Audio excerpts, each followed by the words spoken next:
Guys, so the various limbs and appendages that make up an organism are vital for its survival. Now, well, as humans, the most we can hope for is like this kind of thing. How does he do that? There are some animals in this world that can grow and regrow their tails with little to no effort at all. This is called autonomy and is most commonly associated with lizards and their tails. Which, now that I think about it, kind of works out because this is what this presentation is about. Now, with respect to their tails, lizards can be grouped into two different categories. Those that can drop their tails, and those that can't.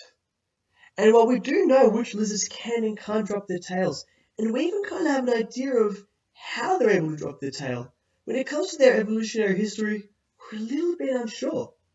The other thing as well is there seems to be a pattern where smaller lizards like geckos and the like are more likely to drop their tails than the bigger lizards like your Komodo dragons and stuff like that.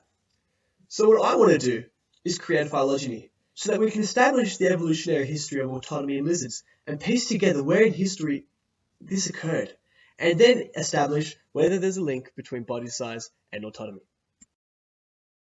So while doing my research, I found that there's actually no phylogenetic trees for autonomy in lizards, which means if this goes ahead, it'll be the first of its kind, and there's even a chance to make scientific history.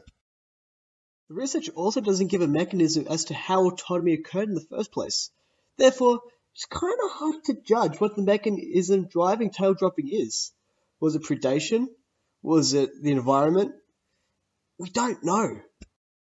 One hypothesis is that autonomy is based around predation. If a lizard is more likely to be eaten or more likely to be prey, then it's more likely to have developed or retained autonomy, kind of depending on where it is on the evolutionary lizard tree. However, those lizard species that are on a higher trophic level are less likely to be eaten, and thus aren't so dependent on losing their tail. Think of it as a different path evolution took to ensure the survival of the species. How am I going to test all this? How am I going to do my experiment? Well, first I'm going to use Alexander Pyron's phylogenetic tree on lizards. The reason I've chosen this particular tree as my basis is because he's already identified over 4,800 lizard species via the genetics. This means that all the big evolutionary links have already been made for me, which basically means all I've got to focus on is autonomy and body size. The next step in my method is to find information on all the lizards in the world, measuring two key aspects, their body size and whether or not they drop their tails. From there, I'll use a phylogenetics program to analyze the data using phylogenetic independent contrast to, as the name suggests, compare and contrast the data and have more data sets to make those links nice and clear. From there, I may even develop a tree of my own so that there's finally a tree showing this relationship between body size and autonomy. So how will all this benefit research for the future? So as I said before, this will be the first tree of its kind. So I feel as if people will be using this tree for a while when performing comparative studies and stuff like that.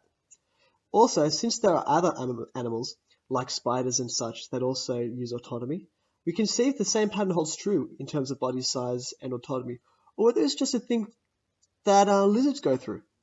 And if it does, we might discover evolutionary links that we may never even considered before. And if it doesn't, we can again discuss further whether this was just a convergent evolution thing or a fluke of nature. Also, if it does prove to be a link between body size and regeneration, we may be able to exactly find out how it occurs. And if we can do that, we might even be able to use it in such a way to help us in the future. But that could just be wishful thinking. Hey guys, thanks for watching my video. It really means a lot. I hope you've learned something about lizards and autonomy. And also hope that you really liked the thing and hope I can get my grant. Take care guys. Peace.